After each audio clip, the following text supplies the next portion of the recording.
the sorrows of death come past me, the floods of ungodly men made me afraid. You hear them, Lord.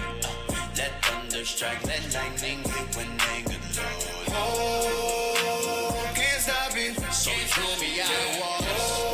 Oh, can't stop it. In front of my enemies, you say, oh, can't stop it. Now they look around for me. Oh, can't stop it. I'm way up in the top, yeah. Way up in the top, yeah, yeah. Way up in the top. Psalms of, feel it. Not an Uber, but I'm about to get lifted. Once was wicked, then my spirit got shifted. Fell in love with the scripts, I'm addicted. Love of mine intertwined like we knitted.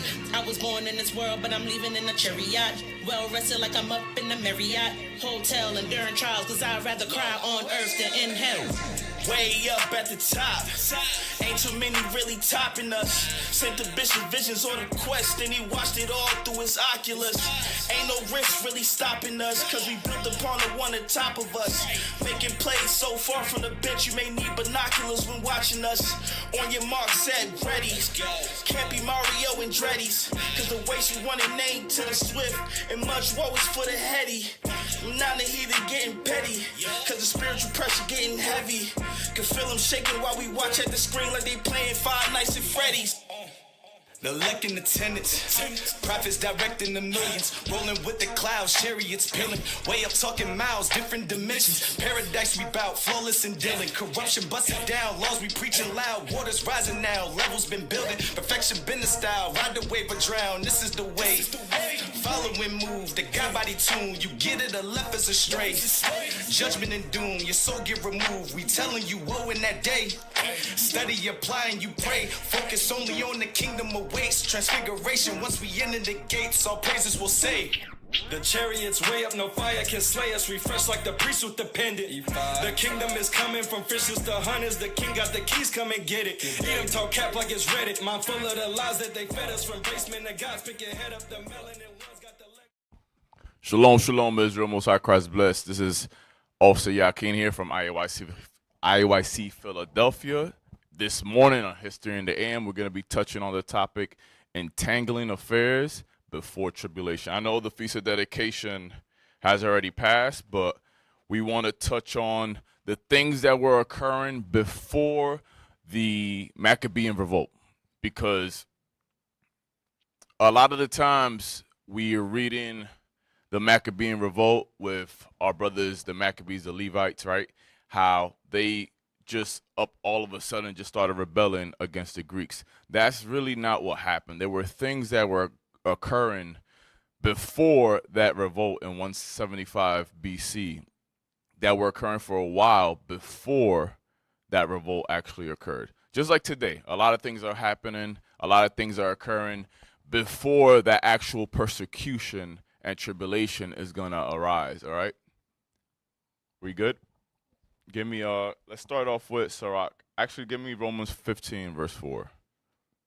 And then we're going to go into the second prologue of Sirach.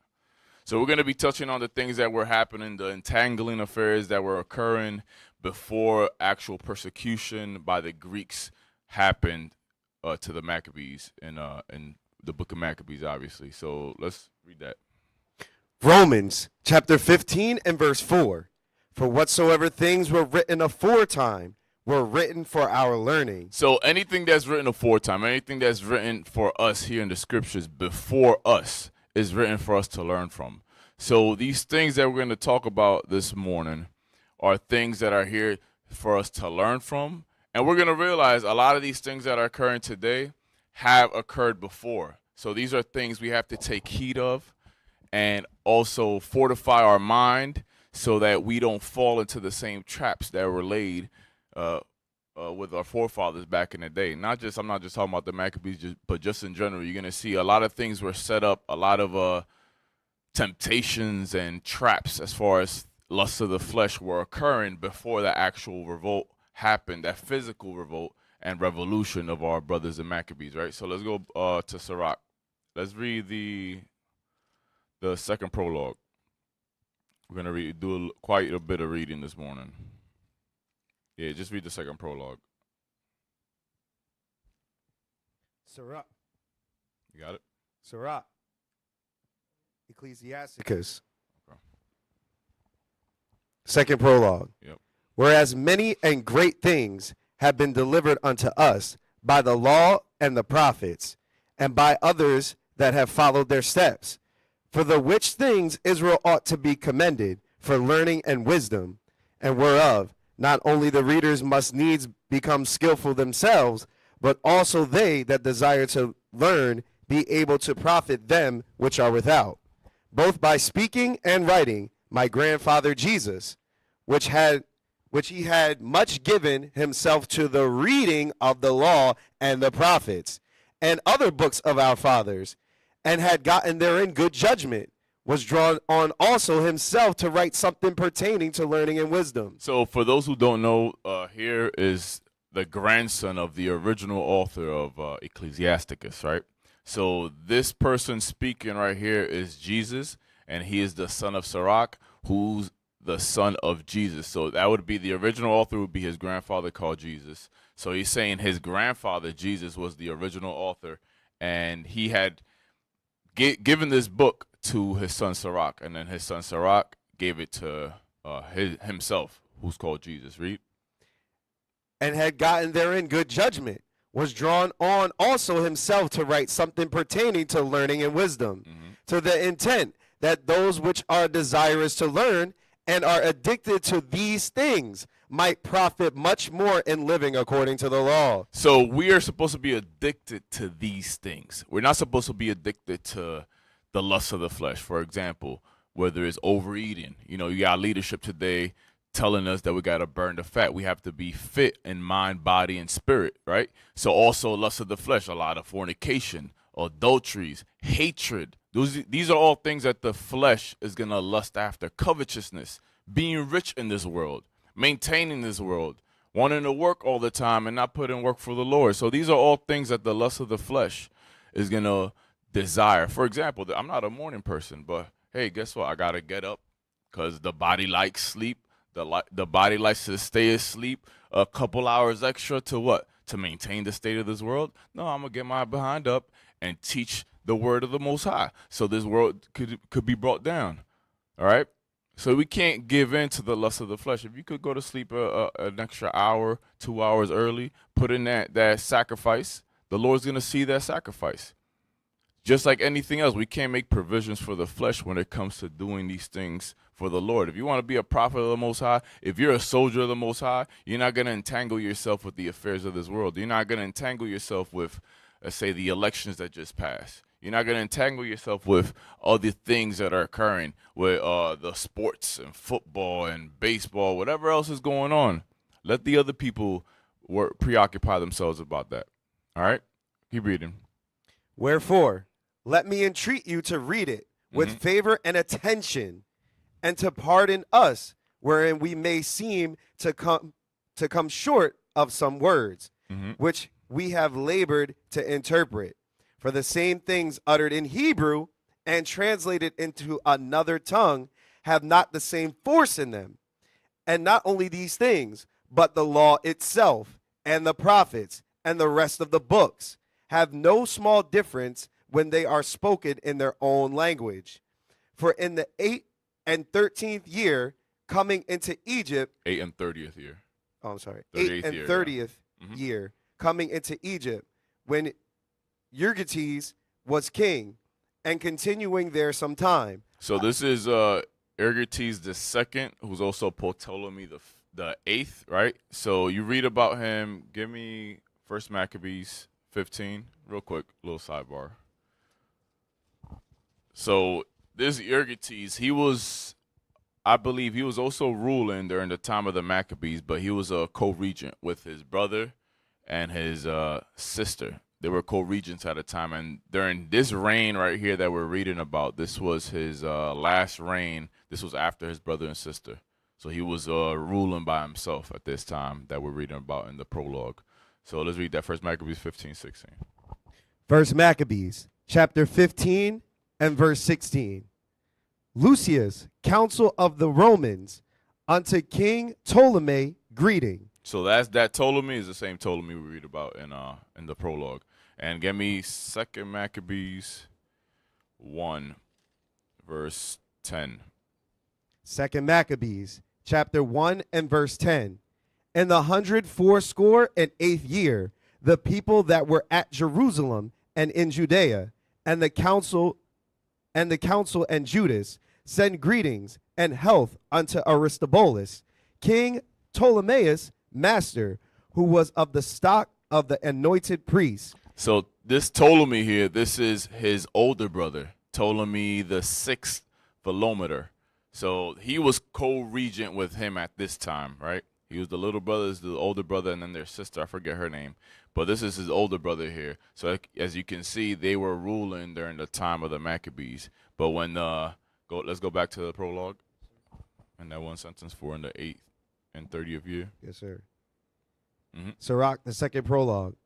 For in the 8th and 30th year coming into Egypt, when Euergetes was king, and continuing there some time, I found a book of no small learning. Mm-hmm. Therefore, I thought it most necessary for me to bestow some diligence and travel to interpret it, using great watchfulness and skill in that space to bring the book to an end, set it forth for them also, which in a strange country are willing to learn. So that's us today. We're in a strange country. We're in the United States of America. We're scattered throughout the four corners of the earth.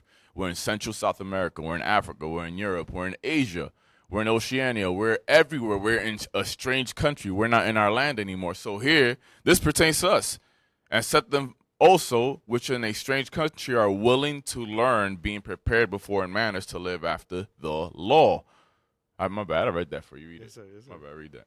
Which in a strange country are willing to learn, being prepared before in matters to live after the law. So that's what we're doing now. We're waking up. We're learning to be prepared before in manners to live after the law. That's what we're doing today, because we didn't know these things growing up. I didn't know I was a Israelite according to the Bible.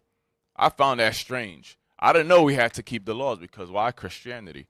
Because of basically Hellenism, which today is called what they call it? Assimilation. You get assimilated, you get Americanized, right? So now we're coming back to the law, statutes, and commandments, our heritage in the faith of our Lord and Savior Jesus Christ, our King, the Black Messiah, right? So we're coming back to this understanding because we want to learn. So, and we're not going to read the first prologue, but we know that according to the first prologue, Jesus, his grandfather, right, the original author, he mirrored himself after Solomon. So you're going to see a lot of these things are in Proverbs. A lot of these things Solomon also wrote about, which lets you know if he's able to pull from these prior readings, it lets you know that Romans 15:4 still applies. Things that are written aforetime are written for our learning, because Sirach during his time period, Jesus during his time period, it behooved them to go back to the old writings to utilize that wisdom in order to speak to his people about this wisdom, because they were going through the same things. As long as we're in this flesh, we're going to continue to battle this flesh.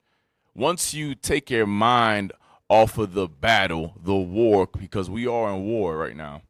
War isn't just bombs and guns and the action. No, this right now I would call siege warfare. Just like they had us in 70 AD, they didn't just come in through the walls and take down the temple. They didn't just come in. No, they had us in siege warfare. They try to, starve us out. They try to break us down before they actually came in to attack us.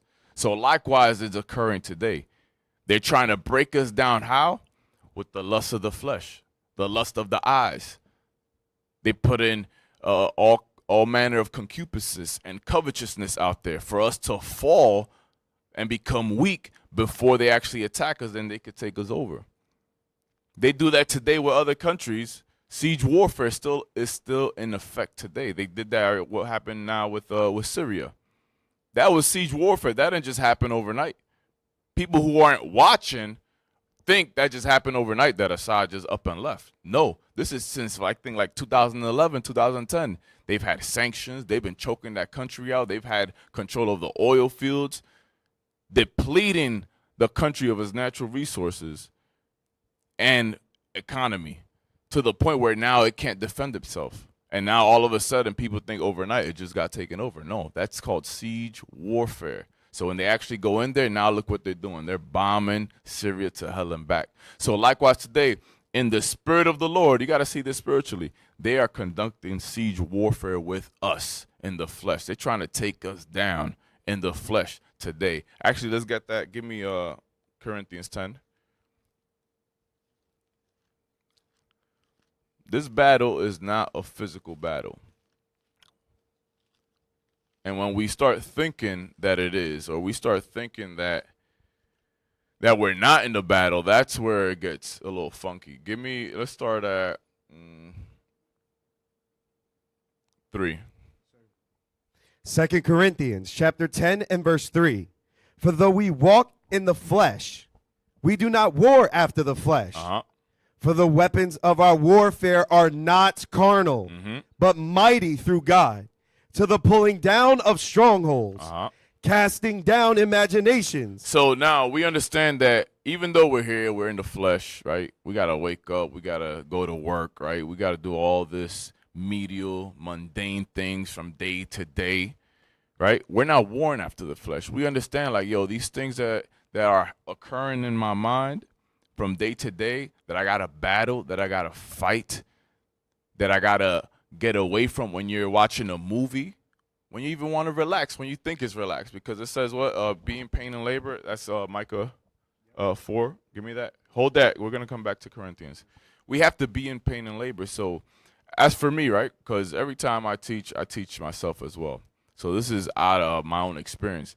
Whenever I'm comfortable, I tend to be more alert, because that's when your guard is down and, you know, the flesh tends to try to sneak up and get you, right? Read that. Micah chapter 4 verse 10. Be in pain and labor to bring forth, O daughter of Zion. So we have to be in pain and labor to bring forth.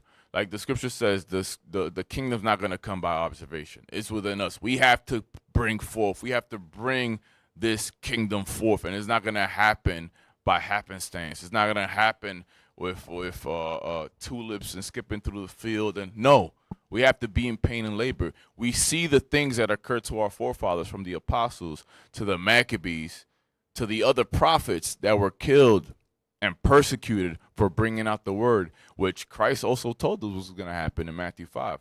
Blessed are they that are persecuted for the word. So the same thing that happened to them is going to happen to us. But, you know, Christianity, they put fluff around it and they make it sound all nice. It's not, because when you actually read it in context, Christ is telling us, look, they're going to persecute us just like they persecuted the prophets. For the same reason they persecuted the prophets, which was what? Teaching these laws, statutes, and commandments. All right? So these laws, statutes, and commandments have, actually get that Matthew 5. I don't like just quoting stuff. Let's actually get what the word says. Matthew 5. Let's 11 and, 5, 11, and 12.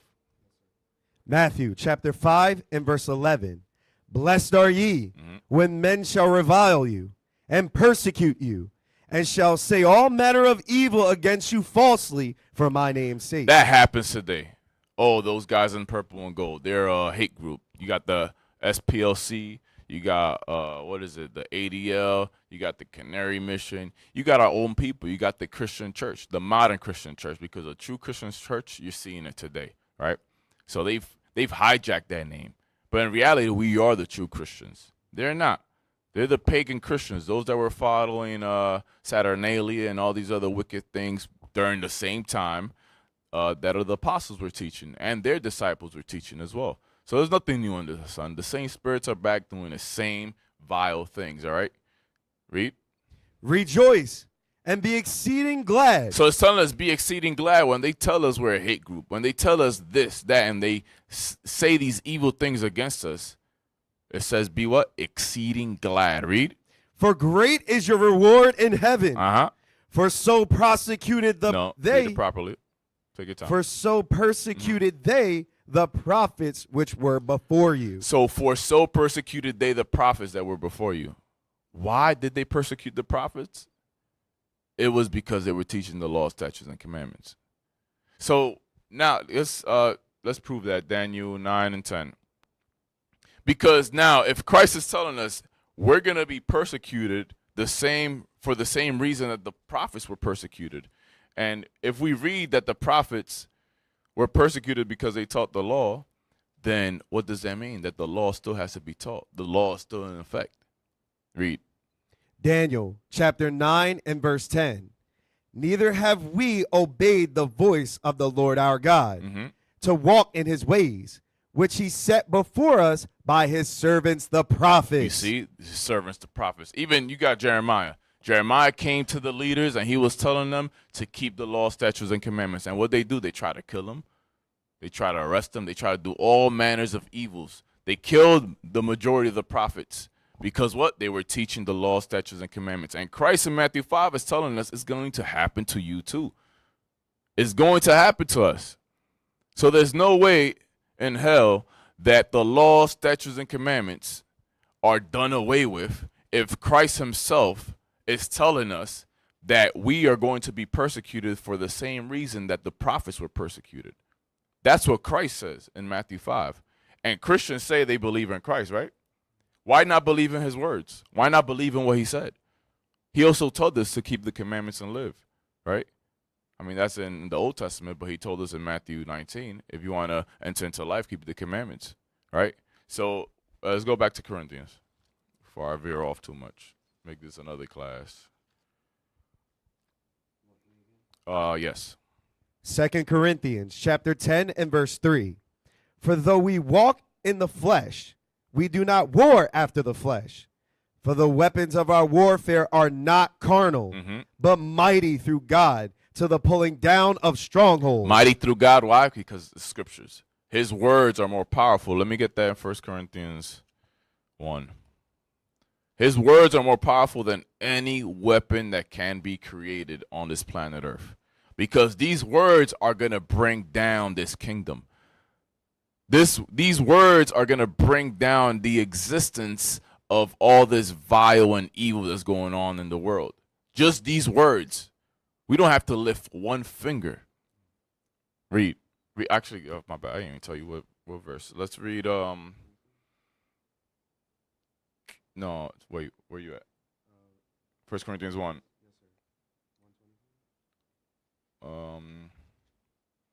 You can start at 20. 1 Corinthians chapter 1 and verse 20. Where is the where is the wise? Where is the scribe? Where is the disputer of this world? Have not God made foolish the wisdom of this world? So why is everybody up in an uproar? Because we're teaching the Bible. Nobody can come against us according to the when it comes to these scriptures, nobody could come against us. They're trying to find a way. And just like the Pharisees, the Sadducees, and that was trying to come against Christ and his disciples, they started going to who? The Herodians, the politicians, because they couldn't deal with us in the scriptures. So you know what? They went to the carnal. And that didn't work either, because they thought that by jeopardizing our life or threatening our life, they would be able to what? Make us blaspheme. But that, that's when the persecution, that's the tribulation that we're talking about, but in the title, right? So let's jump down to 25. Verse 25. Because the foolishness of God is wiser than men, and the weakness of God is stronger than men. So it's saying foolishness of God because according to the world, this Bible, the preaching of this Bible is what? Foolishness to them when you read in verse 21. I don't want to stay here too long. But the foolishness of God, which is these words, is stronger than anything else man can create. This is the weakness of God. This is not even his full power. And this alone could destroy this whole world. Let's go back to 2 Corinthians, son. 2 Corinthians chapter 10 and verse 3. For though we walk in the flesh, we do not war after the flesh. For the weapons of our warfare are not carnal, but mighty through God, through the pulling down of strongholds. So you see how it's saying our weapons aren't carnal, but they're mighty through God to the pulling down of strongholds, because a stronghold is a fortress with walls and towers, so on and so forth. So it's telling us it's a similitude. So keep reading. It's going to explain itself. Casting down imaginations. So these strongholds that we ourselves have and our people have are what? These imaginations, these things that go against the Bible. Read. And every high thing. Like a tower, right? A watchtower. Read. That exalteth itself against the knowledge of God. So any kind of information, anything that goes against the scriptures is what? Is an imagination, is a stronghold that should be cast down by what? The words of the Most High. And we have to cast down that imagination before we start casting down the imagination of other people. Read. And bringing into captivity every thought to the obedience of Christ. So we have to bring into, it's very plain. Every thought that comes to our mind, we have to be able to get hold of it and basically filter it through the Bible. Bring it to the obedience of Christ. Make sure it's a good thought, because a lot of, we know in Jeremiah 17, it tells us what? That the mind is desperately wicked. Desperate. It's like a drug addict. It's desperately wicked. These words aren't there for no reason. It's saying it's desperate. Just like these crackheads here in Kensington. You see them leaning and dipping, doing whatever they can. They'll break a window and they'll rob things from you just to get their next hit. Desperately, that's how wicked the mind is. And we can't forget that. If we forget it or we think that's not true by our actions, then that's also an imagination that has to be cast down. That's a stronghold, because now we're getting comfortable in this flesh. Read 5 again. Verse 5. Casting down imaginations and every high thing that exalteth itself against the knowledge of God, and bringing into captivity every thought to the obedience of Christ. So when you're casting down these thoughts, these imaginations, you're bringing it into the obedience of Christ, right? Read. And having in a readiness to revenge all disobedience. And being ready to revenge all disobedience, all these what? Imaginations that are exalting itself against God. Read. When your obedience is fulfilled. When our own obedience is fulfilled, meaning when we bring into captivity every thought to the obedience of Christ, when we bring down and pull down these strongholds. So we have to do these things first. We have to bring down these strongholds that are within our mind, within our heart, as the scripture says. Read. Do ye look on things after the outward appearance? If any man trust to himself that he is Christ, let him of himself think this again. Let's go back to Maccabees, first Maccabees 1. So we have to do these things, man. We can't let our guard down. And I'm gonna say this too, right? We strive, Lord's will, that's be the Lord's will. We strive to stay faithful, to stay fervent, and we should be examining ourselves to see the things that are wrong with us, the things we have to fix. And also, when you're doing these things, when you're examining yourself and you're patching up your let's say your faults, right? Take heed to not ignore the other faults you have, because while you're fixing up the wall over here, Satan is tempting you somewhere else and you're ignoring it, and then you're going to fall. All right? So make sure, remember, it's like a stronghold, right? So your mind is like a stronghold. Instead of having a stronghold that's against the scriptures, you have to start fortifying your mind with what the scriptures say and not with what the flesh wants, right? So you got to pull down these strongholds and fortify your mind, put on the whole armor of God, like Ephesians says, right? There's First Maccabees 1:1. First Maccabees, chapter 1 and verse 1. And it happened after that, Alexander, son of Philip, the Macedonian, who came out of the land of Shittim. So I'm just going to read this, right, in the First Maccabees to establish a timeline of when Sirach was written. We know it was written before the Maccabean revolt and after Alexander the Greek, right? So read that again.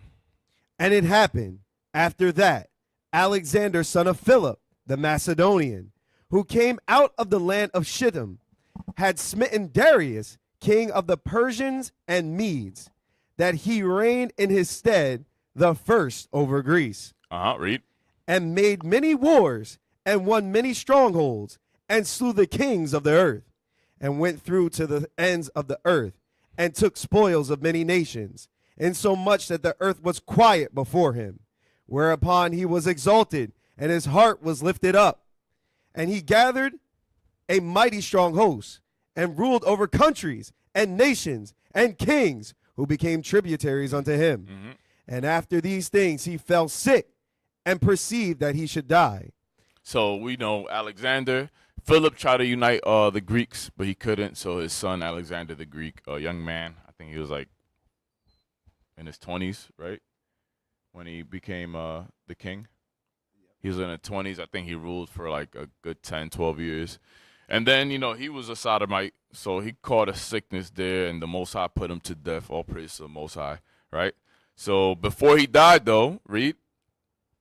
Wherefore he called his servants, such as were honorable, and had been brought up with him from his youth, and parted his kingdom among them, while he was yet alive. So these companions, these servants were his companions. I think they were called the companions too. They were his friends that came up with him. They were his generals, and they were known for being great fighters. As Alexander was conquering, they were with him, conquering alongside with him. So because he didn't have an heir to his throne, he told them basically, look, whoever's the strongest is going to take over. And they just fought for it. When you read secular history, you'll see they fought for the land that they got, right? Read. So Alexander reigned 12 years and then died. Read. And his servants bare rule, every one in his place. And after his death, they all put crowns upon themselves. So did their sons after them many years. And evils were multiplied in the earth. So it's letting you know here, after they came into power, evils were multiplied. Meaning there was an evil there that could be multiplied. There was already evil there with Alexander. And now they came, which was it was Lysimachus, Seleucus or Seleucus, Ptolemy, and Cassander. So yeah, you see it there on the screen. Ptolemy took over Egypt. Egypt and Palestine, right? Egypt and Palestine, and then you had exactly. So originally, Judea, Jerusalem, our land was originally under the domain of the Ptolemies. It wasn't until Antiochus the Great, which was the third, the father of Epiphanes, came through and started trying to take over not just our land, but also Egypt. So, and then Seleucus, he had Syria, that was his headquarters, and all of, Persia, so on and so forth, that Eastern Asia side, right? Then you had Lysimachus and Cassander. They were minor. They didn't really matter, right? So the two main houses of these Greeks was Ptolemy and Seleucus. And before the Maccabean revolt, we were under the Ptolemies. That's what was going on. Let's go to the book, page 416. And let's get Daniel real quick. I just want to touch on one. Daniel 8. Let's start at 20.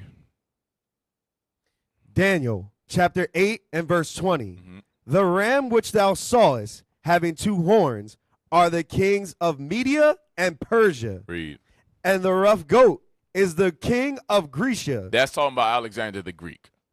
So our forefather Daniel, the prophet, had the Spirit of the Lord on him, and the Lord revealed this to him years, centuries before it actually happened.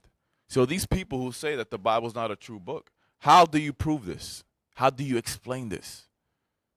You can't. The only explanation is that these are the words of the Most High God, the one true God. Read. And the rough goat is the king of Grecia. And the great horn that is between his eyes is the first king. which is Alexander the Greek. We read that in First Maccabees. Read. Now that being broken, whereas 4 stood up for it, His servants, the 4 that we read about. Read. 4 kingdoms shall stand up, but of the nation, but not in his power. So 4, that's what? The evils were multiplied. The evils that were multiplied, that's the evils that we're going to be discussing. The entangling affairs before tribulation. The things that were occurring, that multiplication of evil that happened before the Maccabees decided to stand up for their own people, for us as leaders. Like, this is enough. We're not going to continue on with this nonsense, with this evil. All right? So it wasn't just, like I said, all happenstance that all of a sudden they decided to revolt. No, there were things that was brewing and occurring before the actual revolt occurred in 175 BC. My year could be off. I don't remember exactly. But around that time period with the Maccabees, it wasn't just all of a sudden, no. The same things you actually see today going on were happening before that revolt, before that revolution, before that rebellion. Guess what? We're living the same thing over today. And leadership has been telling us over and over, prepare your mind. Prepare yourself because tribulation, persecution is coming. Don't get entangled with the affairs of the world right now. Because guess what? Things are very nice. You could get all the pleasures of the flesh, you can get it today and be comfortable. And I think it was Bishop Kanai that said, if you're willingly in sin, committing sin, watching porn, committing adultery, hating your brother, hating your wife, doing all these evil concupiscence and covetousness and hatred and malice, if you're doing that now without persecution, imagine when we are under persecution, when we're under duress, torture, and we have to flee our homes. We have to flee and leave all the material things that we have, all our possessions, and go and live in the woods, in caves like our brothers did during the time of the Maccabees. Imagine then, even more so. You're going to be, what do you call it, that dude Josephus, a traitor of his people. Flavius Josephus. Yeah, for those who didn't know, he was a traitor of his people, of us. So instead of being persecuted, when it came to that siege in Jerusalem, he gave up. He gave up and turned over to the Roman side and became their scribe, basically, their informant. So where we at? Daniel 8? Okay, yeah, read 23. Daniel chapter 8, verse 23. And in the latter time of their kingdom, when the transgressors are come to the full. So it's telling you the transgressors are come to a full, meaning what? So Alexander the Greek came. There was evil. Actually, let's get that Malachi about them. Let's get that Malachi about Esau, because we know Alexander the Greeks, they are the Edomites, according to the Bible. They are Esau. And the reason why it says there was evils and then they multiplied is because of this right here. Read. Malachi chapter 1 and verse 4. Whereas Edom saith, we are impoverished, but we will return and build the desolate places. Thus saith the Lord of hosts, they shall build, but I will throw down. And they shall call them the border of wickedness. They shall call them the border of wickedness, the beginning and the end of wickedness. That's what they are. That's what they be. That's just what it is, right? Leadership just went over this past weekend. I'm mixing all the classes. It was the opening, then you had the Sabbath, then the new moon, then the closing. All praise to the Most High. You know? That Alexander, he was a what? An Amalekite. An Amalekite, they're Edomites as well. So his kingdom, them Greeks are what? Edomites. So when it says evils were multiplied, Alexander the Greek was that evil that got multiplied in his servants. So when they became kings and they put crowns upon their heads, Cassander, Lysimachus, Ptolemy, and Seleucus.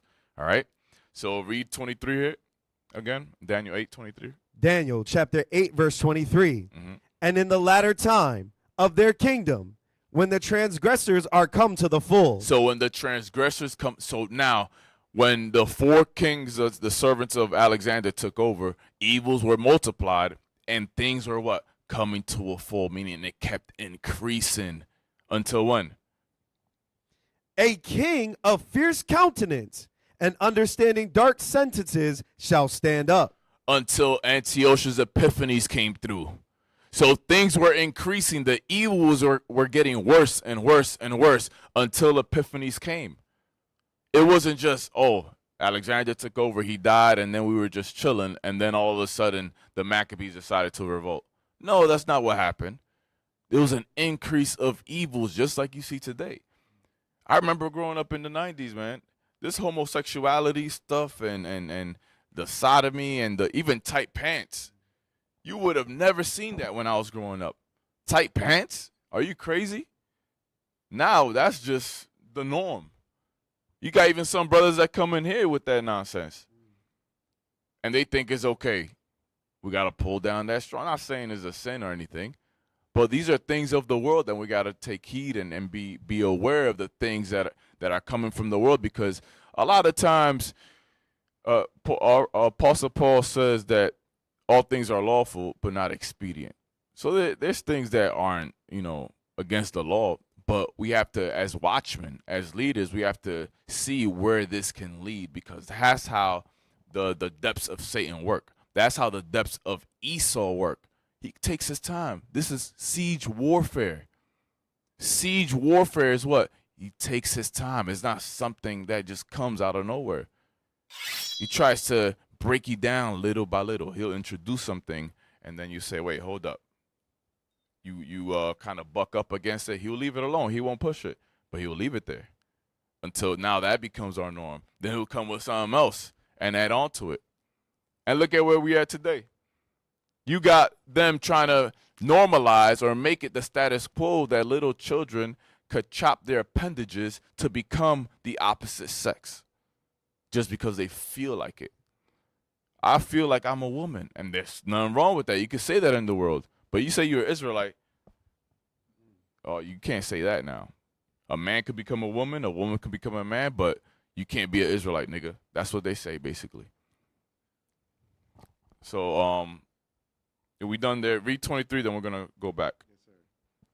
And in the latter time of their kingdom, when the transgressors are come to the full, a king of fierce countenance and understanding dark sentences shall stand up. So that's the point there. So the evils, you had Alexander the Greek, evil, the border of wickedness. His 4 servants came through and put crowns on their head, and evils were multiplied. And while they were ruling, guess what? Transgressors came to a full. They were coming to a full until Epiphany. So what were the things that were going on throughout that time period when we were under the Ptolemaic dynasty before Antiochus came, the third came through, and then his son, so on and so forth, right? Let's get that book. Start in the midst of his vast undertaking. In the midst of his vast undertaking, that of uniting the whole world into one monarchy, the young hero died, 323. This is talking about Alexander the Greek. So it's talking about what we read about in First Maccabees, right? Leaving no lawful heir to his throne, no successor to his great mind.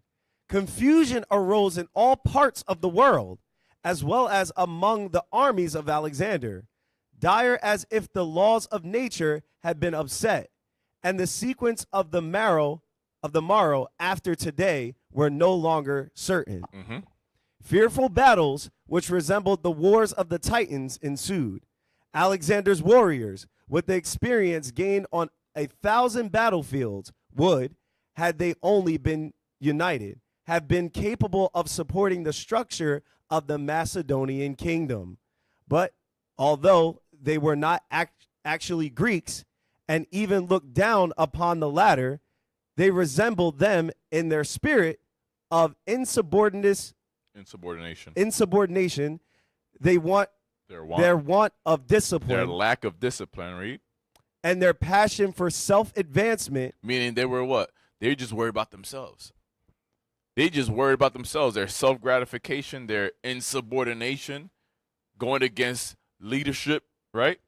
It says insubordination, lack of discipline, and a passion for self-advancement, just being selfish, looking out for themselves. So this is the spirit that the Greeks were rolling in.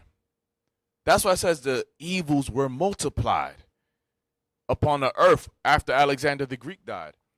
Because this is the spirit that they were rolling in. So if we roll in that spirit, guess what? We are one of the transgressors coming to a full before the tribulation and persecution that even comes. So we got to take heed of these spirits, because it's real easy for that spirit to sneak up in your mind, and now you're not even seeing these things in you. And you got your own brother's leadership letting you know, hey, this, that, and the third. You got that spirit on you. You better take heed. Examine yourself. Purge that thing out of you. Dress the thorns and the thistles, like Deacon Malachi said. It's a constant dressing. It's not just, oh, you do it once and it's gone. No. For those who've done gardening or farming, I used to have my own garden when I was living in the suburbs. I'm in the city now. But when I used to have my own garden, after work, I'll have to go and weed out the weeds, no matter how small they may be, because I knew if I let it be, the day or the week I got lazy, that weed is going to grow, and then their roots is going to intertangle and entangle itself with the roots of the plants that I actually wanted to cultivate. So I knew, like, you know what, even though I'm tired, let me pluck these little weeds out. It's easier to pluck the little weeds than now I got to worry about plucking these big weeds and plants that have rooted themselves, and if I just pull, it might destroy the other plants that are good. Like, you know what, let me do this, take 5-10 minutes out my day to just pluck these little weeds out every day or every other day. But you have to do it constantly. You have to dress yourself constantly.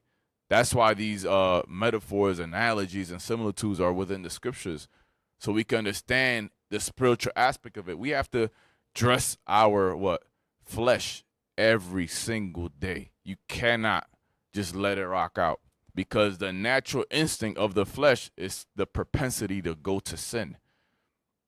So you have to take the will. You got to take control of this body. You got to bring it into subjection, like Paul says in 1 Corinthians 9.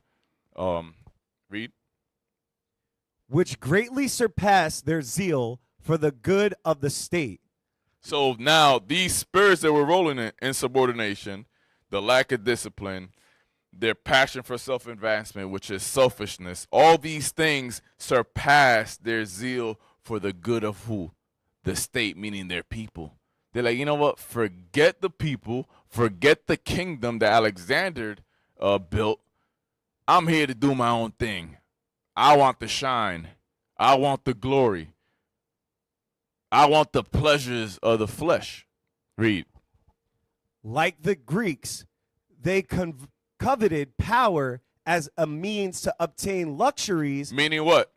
They wanted power. Power comes in different forms, which is position. It comes with authority. It also comes via money, fame, influence. Power is influence, right? So they wanted some kind of influence in order to obtain luxuries or the pleasures of this world. That's what they wanted to do. Read. And to enable them to indulge in licentious pleasures. In short, they had become adepts in corrupt practices. So because they wanted to indulge in these licentious pleasures. Let's get that word up, man. Licentious. I'm black, man. Even though I'm Northern King, I'm black, man. Don't make fun of me. So let's get that word, licentious pleasures. Licentious. What's that mean? Oh, there you go. All praises. Licentious, promiscuous, and unprincipled in sexual matters. You see that? So that's one of the main sins that even within the body is running rampant. Is running rampant. Licentious pleasures.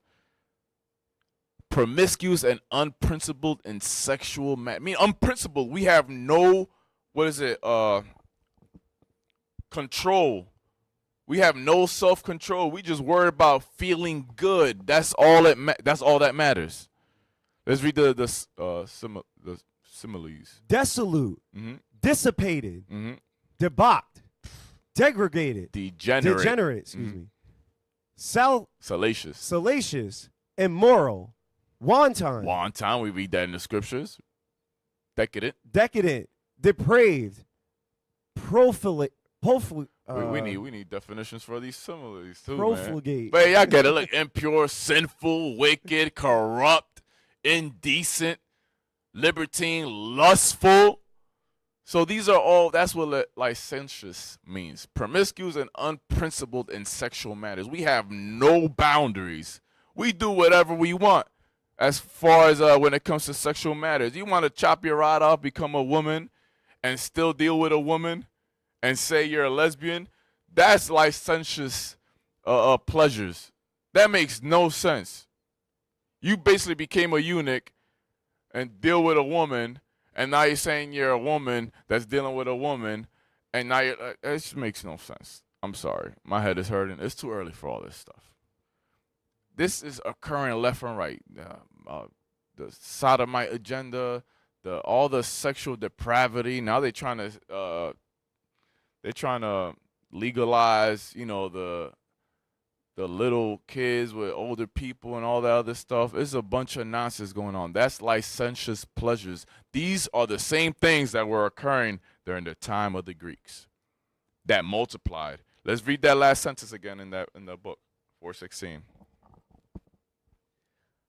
Like the Greeks, they coveted power as a means to obtain luxuries and to enable them to indulge in licentious pleasures. And it's saying like the Greeks because it's talking about Japhet.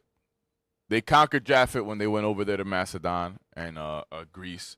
So it's saying like the Greeks, meaning Japhet was doing these same things. But guess what? Esau always got to up it. Got to make it worse. Always got to make it worse. Why? Because they're the border of wickedness. All right? So just like the Greeks, they were doing, just like Japhet, they were doing the same thing. Read that again, like the Greeks. Like the Greeks, they coveted power as a means to obtain luxuries. So the reason they wanted the power was to obtain these luxuries. And what are these luxuries? Read. And to enable them to indulge in licentious pleasures. Mm-hmm. In short, they had become adepts in corrupt practices. Those corrupt practices. We're going to start reading about that shortly. Let's go to page... Let's go to 421. Let's skip a bit. I know we don't got much time. Go ahead. Let's start at...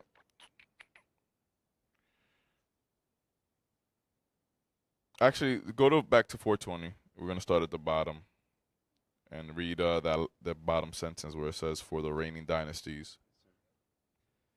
For the reigning dynasties, the Seleucids, The Seleucidae. the Seleucidae, and the Ptolemies looked upon each other with suspicion and frequent visits of the Judeans from the provinces of the Seleucidae to the Judeans of Jerusalem would have been regarded with disfavor in Alexandria. So remember, the Ptolemies had our region. They had Palestine.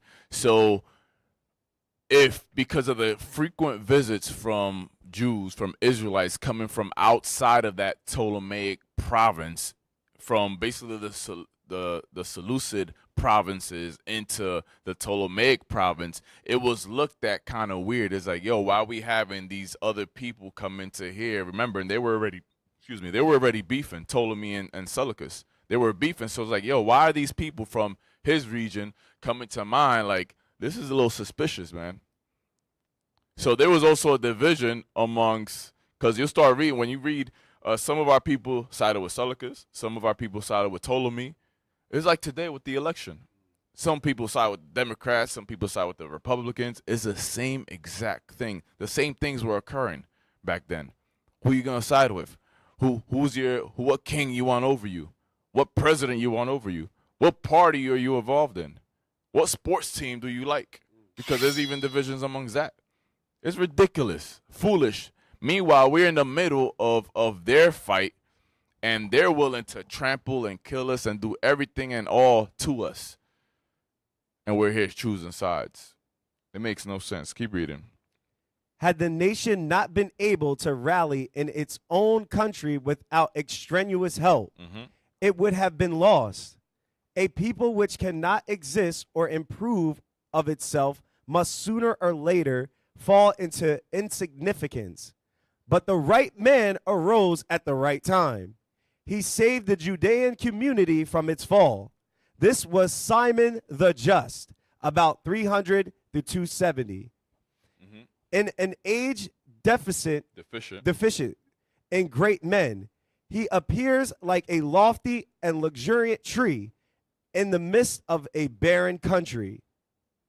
Legendary lore has seized upon his name and has added the marvelous to the historical.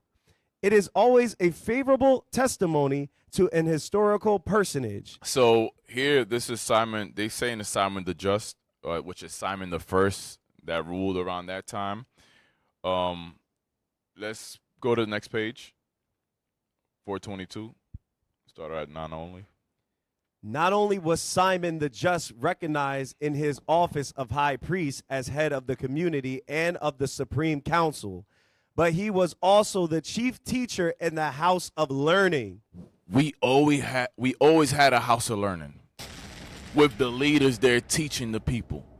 You have it today. We have this school right now. We have schools all over the United States, all around the world, schools of learning. So what we're doing is nothing new. Nothing new. Simon, the high priest, he had a school of learning. The school of the prophets, we read that in the Old Testament as well. Nehemiah, Ezra, all these prophets that had schools of learning. Paul was taught in a school of learning. So we had these things going on, just like we have today, just like what you see right now. We had these schools of learning. Read. He inculcated this maxim upon his disciples. The word, i.e., the Judean community, rests on three things. So saying we rest on three things during that time, right? Read. On the law. The law. On divine service. Which is what? The law that we don't do anymore. Because that divine service is going into what? Animal sacrifice. The temple laws. The things to take care of the temple. The water baptism is part of that. The tithing is part of that. All the animal sacrifices is part of that. The drink offerings, the meat offerings, on the new moons, on the Sabbaths, on all the feast days. These are all what? The divine service. And during this time, of course, this is before Christ. So we still had these services that we had to uphold, right? So it was the law, the divine service, and what else? In the temple, and on charity. And charity. How to deal with one another. These are the things that we still have to uphold today, except what? The divine service. We believe Christ covers that. So we still have to keep the law in the faith of Christ, that divine service, because he completed that service, and know how to love one another. Because we can't love God if we don't know how to love each other. So that's what Simon the high priest was pushing. He's like, yo, this is what we stand on. This is what we do. This is what we be. We are the holy people. Read. One may also ascribe to this remarkable man some share in the following saying of one of his most distinguished pupils. Mind you, like again, this Simon here, he was a high priest right at the beginning when Ptolemy, came in and took over the land and had the Ptolemaic kingdom, right? So this was in the very beginning, right when evils were multiplied. Read. Antigonus of Soho, be not like those slaves who serve their master for their daily rations, but be rather like the servants who faithfully serve their master without expectation of reward. Didn't Paul talk about that? Paul spoke about that. Serve your master, not expecting anything back. It's because you have to do it, and that's it. Serve him faithfully. Read. Although Simon the Just attached great importance to the sacrificial rites. The sacrificial law, right? He attached great importance to it during that time. Read. Still, he disliked the excessive ceremonialism towards which his generation was tending. Nor did he conceal his approbation. So Simon, he attached great importance to those sacrifices, but he didn't like the fact that we were becoming too ceremonial with it. We put a high importance to it. So this is kind of foreshadowing what was going on in the New Testament. with the Pharisees and the Sadducees, where they worried more about the stuff of the temple, the gifts of the temple, the sacrifices, the gold of the temple, and all these other things, instead of worrying about the law and charity. So Simon kept it at a good balance. He's like, yo, all right, that's cool, that's important, but yo, don't be making it too important, because our forefather, King David, he talked about that. You'd rather have obedience and not sacrifice. Christ came and said the same thing. Learn what this means. I would rather, mercy and not sacrifice. Read. There were almost amongst the nation some overpious people who took the vow of the Nazarite to refrain from wine for a given time. They called themselves, or were called, the strictly pious Chassidim. So the Chassidim, those are the Assyrians. Those were the origin of the Pharisees that you read about in the New Testament. And then you got the Sadducees. They come from the school of Sadak. So that's where, it always starts off good, but then it veers off and it goes to the left side, and then it turns into something else. Read. When the term of their vows had expired, they cut off their hair and went through all the ceremonies, perhaps the excesses of the Greeks and their Jewish followers. So these things were happening. Their zeal for the law, those sacrificial rites and stuff, was happening in order to read that. Perhaps the excesses of the Greeks and their Jewish followers. Their numerous feasts and orgies induced them to impose upon themselves this Nazaritic abstention with its attendant rites. So the reason they were going so hard doing these things, because during that time, this is Simon the first, right? During this time, there were Jewish followers going into the Greek feasts, right? The orgies and all these other things that were going on. Isn't that what we see today? Our people going to clubs Friday nights, Saturdays, and you know what happens in the clubs? Either a shootout, fornication, adulteries, all manner of evil is going on at that time. So this is the same thing that was going. This is over 100 years before the Maccabean revolt. This was going on. Read. It is certain that as the number of pleasure-seeking imitators of Greek habits increased in Judea. See, it is certain as the number of pleasure-seeking imitators, they were what? These licentious pleasures, these promiscuous, wicked, lustful pleasures began to increase. The transgressors came to a full that we read about in Daniel 8. These were the things that were going on before the Maccabees decided to stand up and say, this is enough. We're standing up for these laws, these statutes and commandments. We're not doing these evil things no more. You think it's just because of pork? No, it wasn't just because of pork. That was one of them, but it wasn't just because. We had to make a stand like, yo, we're not doing this thing. We're not going to trim our ways to seek love. We're done. We're going to die for these laws, statutes, and commandments if it comes to that. That's how it is. Read. It is certain that as the number of pleasure-seeking imitators of Greek habits increased in Judea, so did also that of the Chassidim. You see? So where there's good, there's evil. Where there's evil increasing, good is increasing. So that was going on. So the Chassidim, their zeal to do these rites of the divine service and so on and so forth was to combat the evils that was increasing in Judea. The pleasures of these Greeks that was seeping into the people, into the community. Read. But Simon the Just was not pleased with this exaggerated zeal and took no part in the sacrifices of the Nazarites. So Simon, he wasn't completely against the zeal they had, but he was like, this is too exaggerated. So he basically foresaw where this could lead. So he didn't partake in it. Let's go to the next page. Let's start at when, the second paragraph. We're going to start jumping a bit. What the hell? Oh, God. Let's read through this real quick. Okay, when at last? Yeah. When at last a treaty of peace was concluded in 240. Seleucia. Actually, no. Let's start at the top. There's some history there I want to touch on. Posterity. Yeah. Posterity has formed so exalted an opinion of Simon's character that is designated his death as the end of an historical period of divine grace. In fact, sad and terrible events brought about by his own descendants and causing fresh trials to the Judeans followed upon his death. Simon the Just left 2 children, a young son named Onias and a daughter.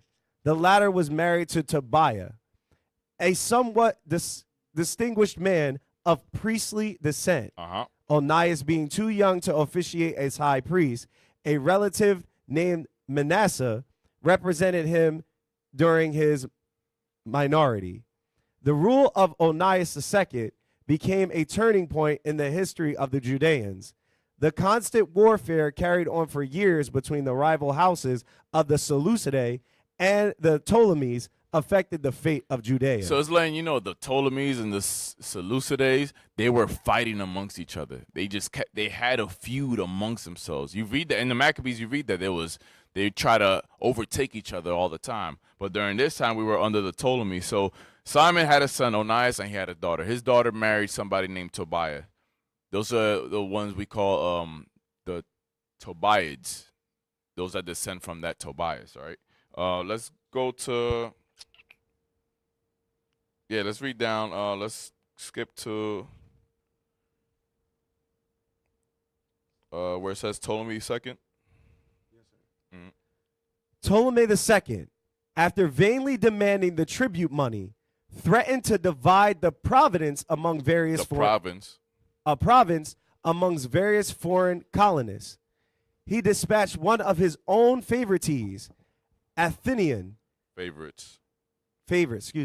Athenian, as special envoy to Jerusalem.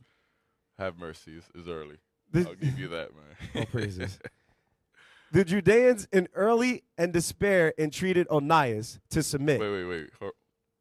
Read that properly, bro, please. I just vouch for you, man. The Judeans in alarm and despair entreated Onias to submit, but he resisted their prayers. So what was going on is you got the Seleucids and the Ptolemies fighting back and forth. We were under subjection to the Ptolemies, and now Onias decided not to pay the small tribute that we were paying to the Ptolemies, and Ptolemy saw that as traitorous, right? So the people were now worried, like, who are you going to side with? Who are you going to choose, right? Read. When matters had come to this crisis, there suddenly appeared upon the scene a man, Joseph by name, of extraordinary strength of will and purpose. He was the nephew of Onias and son of the Tobiah, who had married the daughter of Simon the Just. So this Joseph, the son of Tobiah, is the son of his sister, right? So who had married Tobiah. So now you got Joseph. He comes into the scene. Read. Fascinating in his manners, clever, cunning, and unscrupulous, the son of Tobiah seemed born to govern. Unfortunately for himself, next page, Onias the high priest and ruler of the state stood in his path. But now was the moment, as he thought, to remove the obstacle. As soon as Joseph was told of So now look at this. You have the Seleucids and the Ptolemies fighting. And then you got Onias the high priest, Onias II. Remember, he was young too. He was now deciding, trying to flip over to the Seleucids, and then the people was like, no, because they didn't want that fighting to come to them. They didn't want to get involved in that, right? So now you got Joseph, his nephew, trying to basically depose him and become a leader of some sort, have some kind of power and influence. So now you're seeing the effects of the Greeks within our own people. This is before the Maccabean revolt. This is in the 240s. So these things were occurring. You read about Simon the Benjamite in 2nd Maccabees. You read about, Menelaus. You read about all these things. They were traitors to the people. And that was Onias III. They were doing that too. They ended up even killing him. So these things were already occurring. It was nothing new. It was just getting worse and worse and worse and worse as the time went on until Antiochus Epiphanes came, just like Daniel 8 says. Until the transgressors came to a full, that's when Antiochus Epiphanes came in the picture. Because things were getting worse. The evil was there, it multiplied, and now we were what? Covetousness, idolatry, eating pork, shrimp, crab, lobster. We weren't circumcising ourselves. You read about in Maccabees how the priests didn't want to serve in the temple no more. You think that just came out of nowhere? They were pious, they were holy, and then one day to another they just like, I'm not doing that no more. No, it was throughout a time that it happened, little by little, little by little. Read. As soon as Joseph was told of the arrival of the Ptolemaic envoy in Jerusalem and of his threatening message, he hastened from his birthplace to that city, loaded his uncle Onias with reproaches for having led his people into danger, and finding the high priest determined in his resistance, he offered to go himself to Alexandria, there to commence negotiations with the king of Egypt. As soon as Onias had empowered him to do so, Joseph assembled the people in the court of the temple, soothed their excited feelings, and made them understand that they were to place entire confidence in his ability to avert danger that threatened them. The whole assembly offered him their thanks and made him leader of the people about 2:30. From that moment, Joseph displayed so much decision that it was evident a plan had long been ripening in his brain. He was well aware of the weaknesses of the Greeks and knew that they were not indifferent to flattery and to the luxuries of the table. You see, to the feast. What was going on in those feasts? Orgies, licentious pleasures. So he knew about it because it was already amongst us. He knew about these things. So like, you know what? I know what they like. Let me go over there and talk to them. They basically had their own Diddy parties. That's what was going on. They had their own Diddy parties. You see that today. All these celebrities and politicians. You had what was it that Amalekite who supposedly killed himself in jail?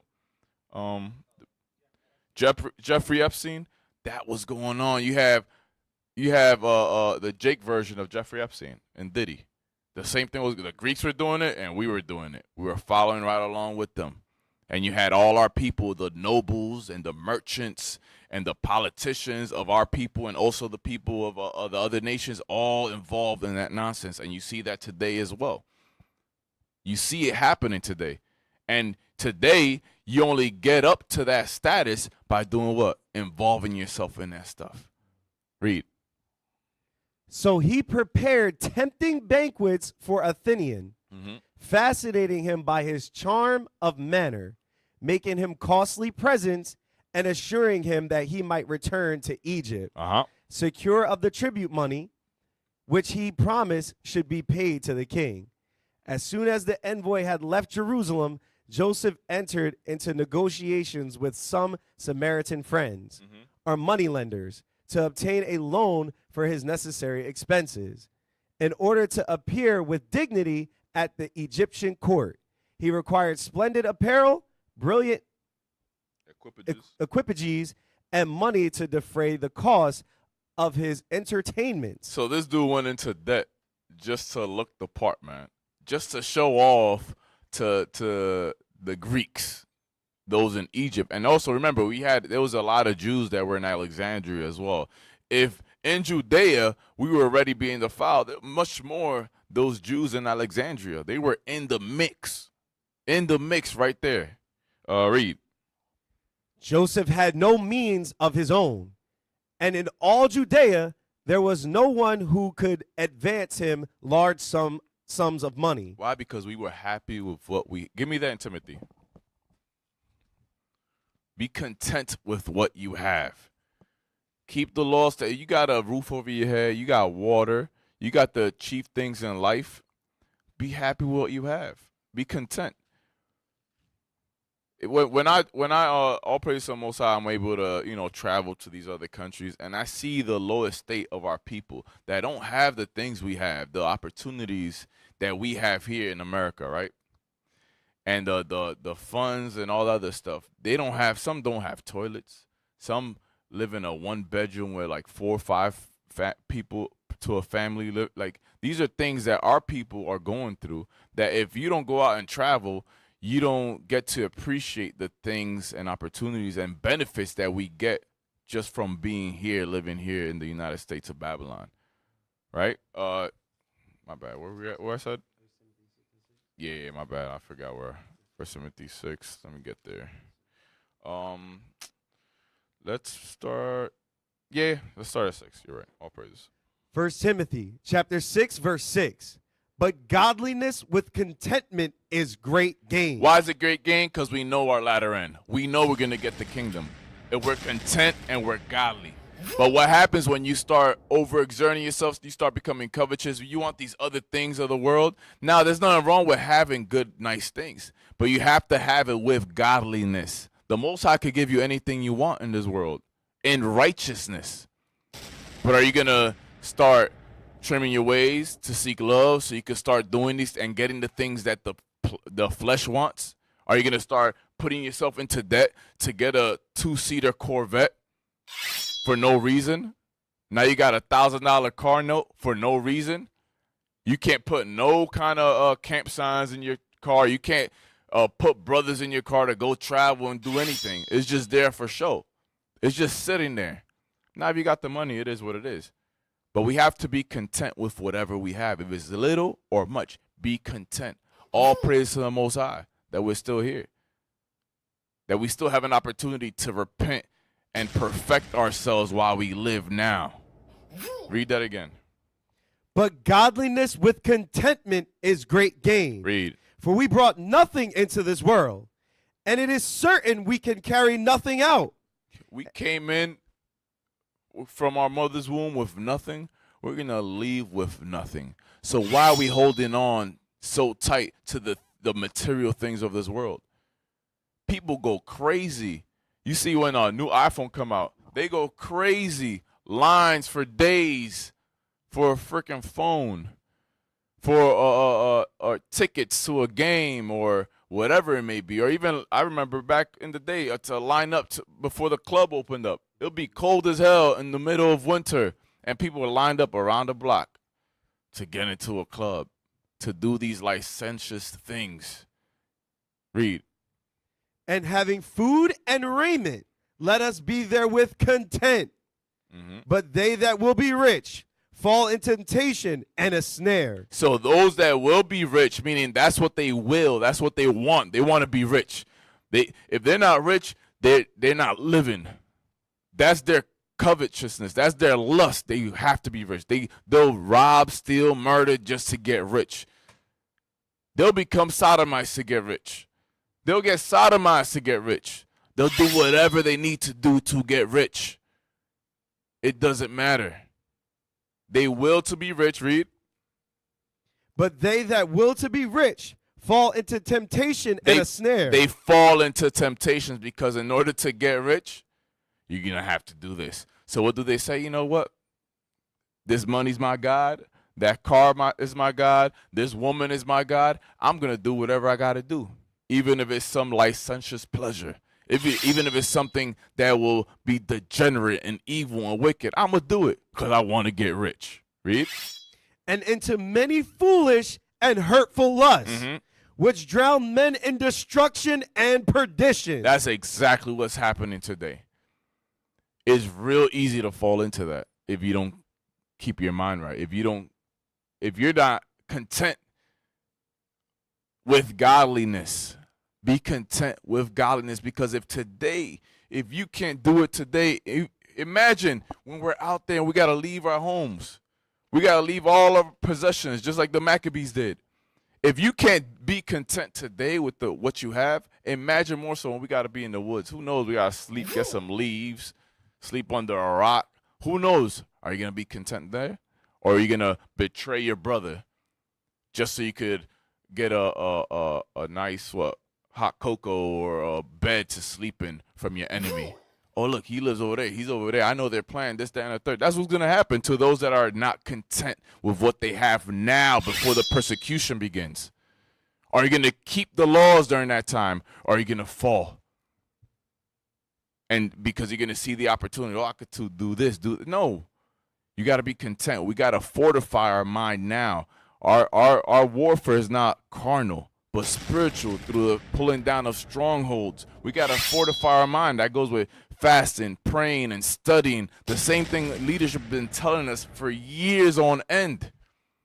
There's going to come a time when we're not going to have this internet to be able to see these classes live. So take opportunity now to fortify yourself, because this is not a joke. This is real. Any little kinks you have in your armor, fix it now, because it's going to be much harder. Things are going to get harder. They're not going to get any easier. The transgressors are going to come to a full. Evils are going to keep increasing, just like it did during the time of the Greeks. Let's go. You finished 9? Yes, sir. You want 10 too? Yeah. Let's do 10 as well. Verse 10. For the love of money is the root of all evil, which while some coveted after, they have erred from the faith and pierced themselves through with many sorrows. See, more money, more problems, man. You got to worry about much more. It's just not worth it, man. Be content with what you have. If the Most High blessed you with material things and money and all that, all praise to the Most High. Make sure you keep your eye on the prize, which is the kingdom. That's the main thing. He charged the rich of this world to what? To help this truth, to push this work forward. That's the main thing, all right? So let's go back to the book. Where we left off at? Yeah, Joseph had no means of his own. Yeah, let's read this. Just go there. I don't want to. We only got so much time left. Yes, sir. Joseph had no means of his own, and in all Judea there was no one who could advance him large sums of money. The people at that time, supporting themselves by agriculture and not being engaged in commerce, had no opportunity of amassing wealth. Furnished with the means of making a great display at court, Joseph hurried to Alexandria, where the envoy and Athenian had already prepared a favorable reception for him. Ptolemy Euergetes was anxiously expecting him and was not disappointed when he arrived. He was enchanted with Joseph's bearing and address and invited him to be his guest at the royal table. Read. The envoys from the Palestinian and Phoenician cities, who formerly had derided his simple appearance, now remarked with envy upon his presence at court. He soon gave them occasion not only to envy but also to hate him, for by a crafty stroke he managed to obtain a position of great trust, that of head tax gatherer of Cilicia and Phoenicia. The king gave him a force of 2,000 soldiers who were, if necessary, to lend their aid in the fulfillment of his duties. Okay, so let's skip this the rest of this page. Let's go to the next one and start at the bottom. So now Joseph, he got a position via the King Ptolemy, right? And he became the main tax collector of that region. That started by means of the immense riches. By means of the immense riches that Joseph had accumulated, a veritable shower of gold fell upon the country. He raised the people out of poverty and needy circumstances into ease and comfort. You see that? Into ease and comfort. One might read that and say, oh, that's nice. He's helping his people out. He's bringing money into the community. Don't you see that with what we say? A lot of these rappers and ball players. Oh, I'm gonna make a community center in the community. You know, give back to the community. But are you really giving back to the community? Is that really helping the spirit of our people? Or is there some other motive? Because why would Esau allow you to do that? Esau's not going to allow you to really help your people where it really counts. All right? So these are all facades, right? So money started coming into the people and raised them out of poverty into ease and comfort, meaning he's trying to bring them into what he's doing. Read. In order to collect the taxes of so many different towns, he was obliged to have responsible agents, and he preferred choosing them from amongst his own people. You hear the same thing with these rappers, right? These rappers and these politicians, like, oh, I gotta bring my boys in and help. This same thing is occurring. Read. These agents enriched themselves in their own way and bore themselves proudly. The consideration which Joseph enjoyed at the Egyptian court, his quickly gained wealth, and the troop of soldiers always at his command, by whose help he held in check the people of various nationalities in Palestine. Okay, next page, 427. Yeah, start at the top. Go ahead. Soldiers always. Where'd you leave? Oh, my bad. You did go tonight. My bad. Yes, go sir. ahead. I was reading somewhere else. The remnant of the Philistines and the Phoenicians, Idumeans, and even the Greco-Macedonian colonists, all this had the effect not only of lending him and his surroundings a certain air of self-importance, but also of raising the people in general from the abject. From the abject. Submissive positions they had occupied towards the neighboring nations. The horizon of the Judeans, particularly of those who lived in Jerusalem, widened as they came into contact with the Greeks. So it's telling you the horizon of the Judeans, particularly of those lived in Jerusalem, widened as they came into contact with the Greeks. Read. Their taste became more refined. Why? Because they're being influenced by the Greeks. Read. Their dwellings more beautiful. And they began to introduce the art of painting. The Judeans of Alexandria, who had been for a century under Greek influence and had, to a certain extent, become Hellenized, now brought their influence to bear upon their fellow countrymen. So those that were Hellenized in Egypt and Alexandria started bringing that influence into Judea, into Jerusalem, little by little. Started with the arts, money, art, this, that. That's how it begins. Little by little. The music today, the money, they entice you with these things. And once it's like getting a hit of a drug. You get a hit of that drug and you want more and more and more. Next thing you know, you're an addict. You're an addict of these things. When the scriptures we read earlier that you're supposed to be addicted to these laws. You got to keep your mind sharp on the prize because it's real easy. What's it in Proverbs? It says a gift destroys the heart. That's exactly what we're seeing today. A gift destroys the heart. Some brothers would work on the Sabbath if their job gave them a better position that pays them more. What are you gonna do? Are you gonna start breaking the Sabbath just to get more money, or are you gonna keep God's laws? That's an example of today. What are you gonna do? Is your covetousness gonna allow you to go and break God's laws because you want to live more comfortably, because you want to have a more refined taste, and buy the things you want to buy that really you're not gonna leave with when it comes to the end? Keep reading. But the simplicity of the Judean habits and customs suffered in consequence. You see, so our customs, the simplicity in our custom, like, look, we just live to keep the law, statutes, and commandments. We live to worship God. But no, now they want to throw in extra things to kind of muddy that up. Like, no, we're not here to worship God. We're here to worship ourselves. We're here to feel good in this world and live this world in pleasures. That's what started being introduced into our lives, just like today. Our people in these other countries, they live a really simple life. They live, they work, they go home and do what they got to do. But today we have so much time on our hands, so much idle time to do all these idle things. And then we complain when we don't have time. Look, we got too much time on our hands. And even to do the Lord's work, we don't really do it full time. And we could do it. We can't do it full time. We could find a way to do it full time. And we could even, the time we do have, the idle time we do have, we don't even give it to the Lord most of the time. Sometimes we'd rather just lay down, sleep, and scroll through our phones, the shorts, the YouTube shorts, the Instagram shorts, watching stupid videos, nothing that's going to make you a better person. We do these things. I'm saying from experience, I get caught up sometimes. You watching one short, it's 15 seconds. Watch another one, another one. Next thing you know, you look at the clock. It's an hour later.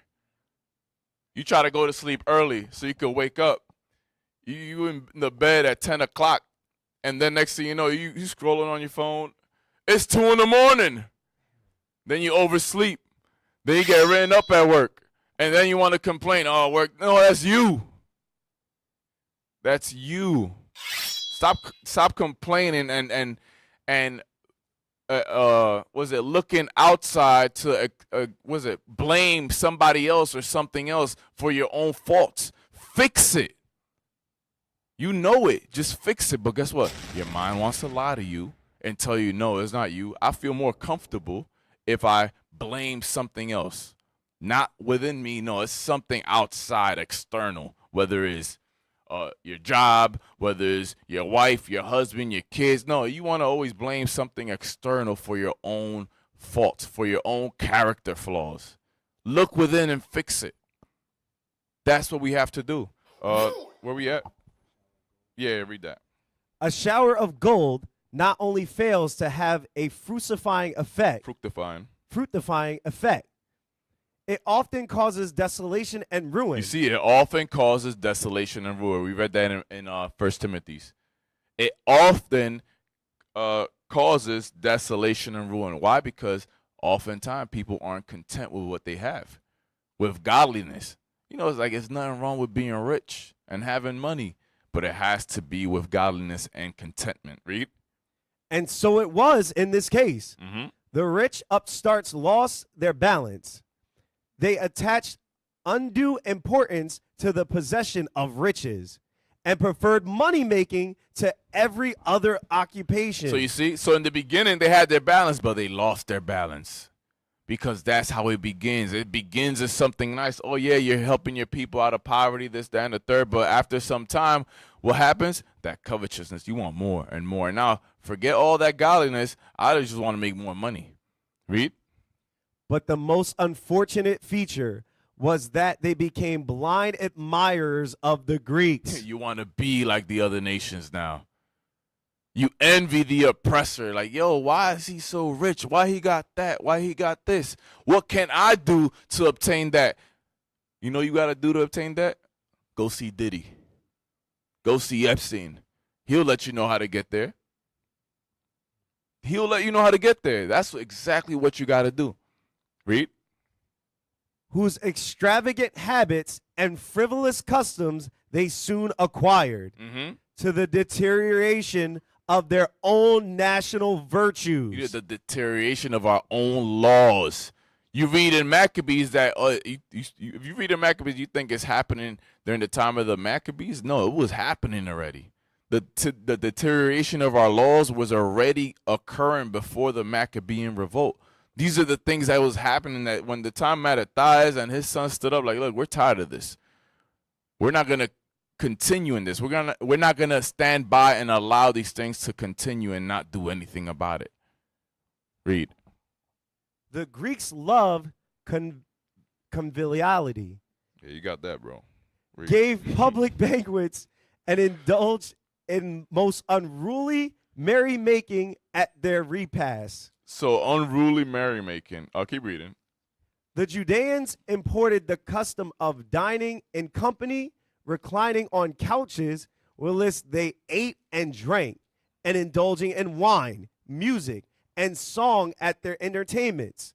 All this was innocent enough, but unfortunately it led to more than merry-making life brighter. So you see, there's nothing wrong with feasts and, music, but in this case, it was a gateway for more evil.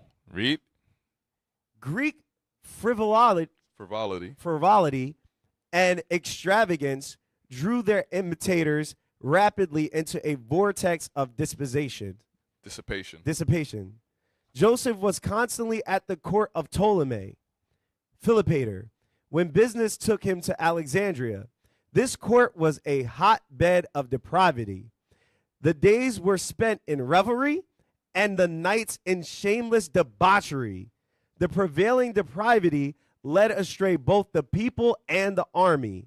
Philopator entertained the absurd belief that his ancestors were descended from the god of wine, Dionysus, Bacchus, and he considered himself obliged to introduce Bacchanalian revelries into his kingdom. Anyone wishing to integrate himself with the king and his boon companions was forced to belong to the fraternity of Dionysus. Whenever Joseph was called to Alexandria, he enjoyed the doubtful honor of being invited to the king's orgies and of being received by the followers of the god of wine. It was at such a feast that he contracted a violent passion for one of those dissolute dancing women who never failed to be present upon these occasions. So you see what's going on? So this is the depravity that was going on in the court of the Ptolemies, in the Greek courts. So in order to be involved with that, you had to get into that fraternity of Dionysus. You have the Greek fraternities that our brothers get into when they go into college, and they do a whole bunch of depravity and evil, right? So in this case, there was orgies, wine, alcohol, women, dancing. That's why you have in Sirach where Sirach says, yo, be careful around these women, around these dancers, around these singers. Don't be around a harlot. When you're around the indiscreet, be careful, because there's no way, we can't get away from the indiscreet. We can't get it. Actually, let's get that in Sirach 27. Sirach 27, I think, verse, let me see.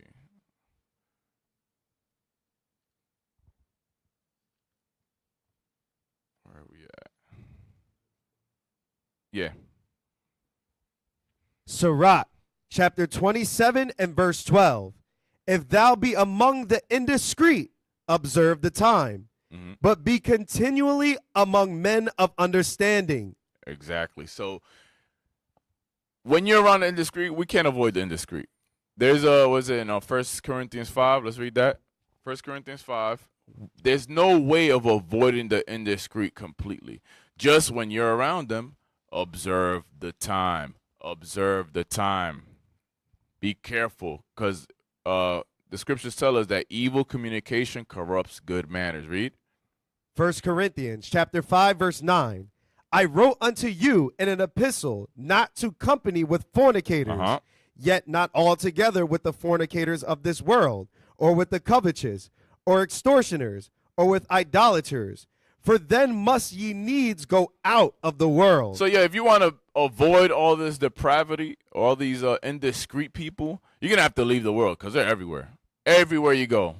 So when you are around them, just observe the time. Be like, you know what, let me get away. Let me get with the brothers. Let me make plans to be around the brothers. Be around godly men, because that's the way we protect ourselves from the depravity and the evils of this world, the licentious pleasures of this world, by doing those things. Give me 1 Peter 4.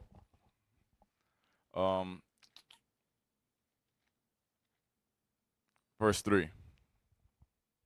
1 Peter chapter 4 and verse 3.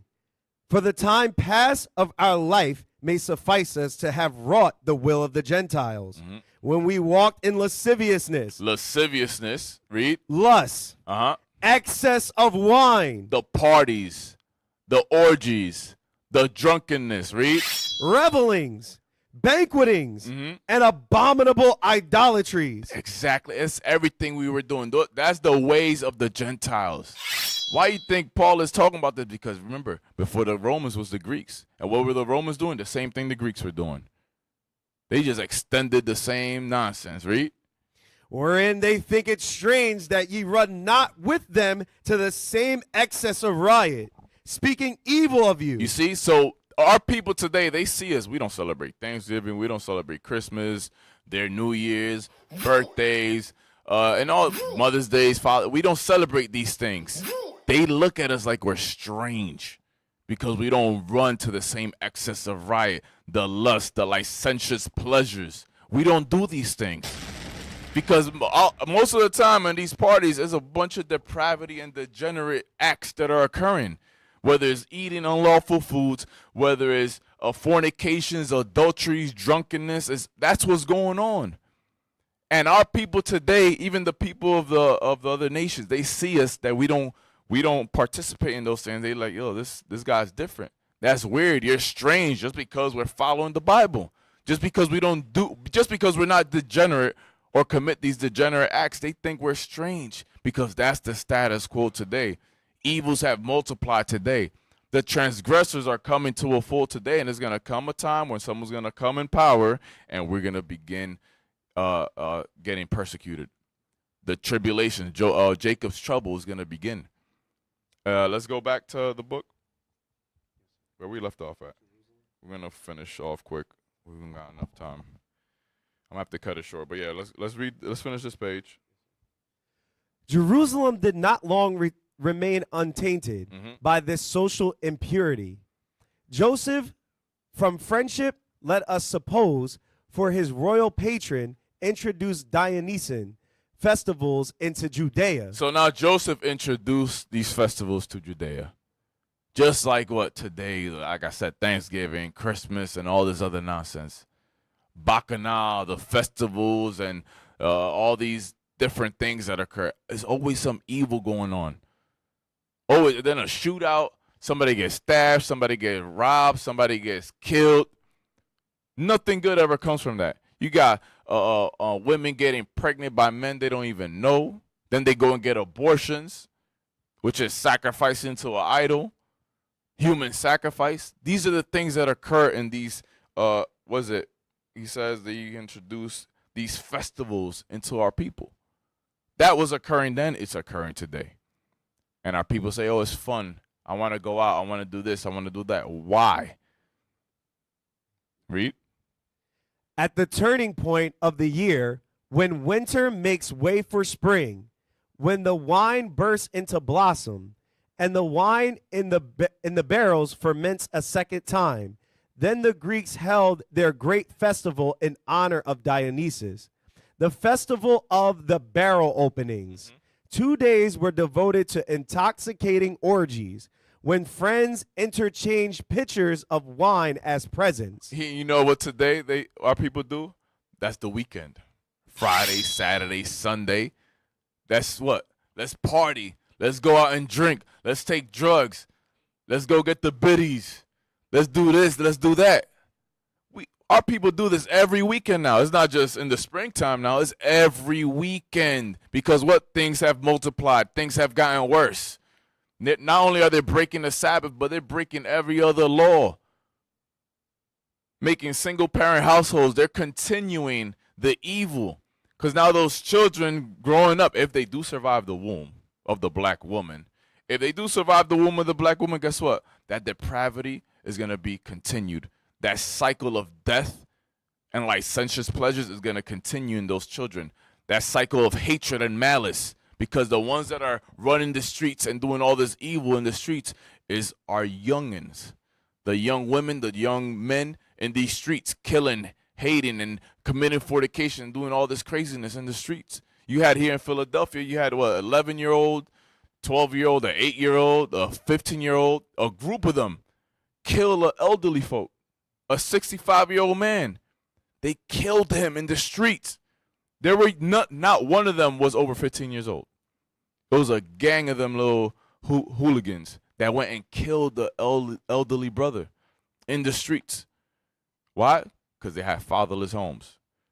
Because the men are not standing up to take care of their family, to bring their body into subjection and not let the pleasures, the licentious pleasures of this world overcome the flesh. That's what a real man does. When King David spoke to Solomon, yo, be a man, keep these laws. Show yourself a man. Right now, our people, they're not showing themselves a man. Unfortunately, but guess what? The real men will stand up and are standing up. So it behooves us. Let's finish here because I'm going to end it. We're running out of time.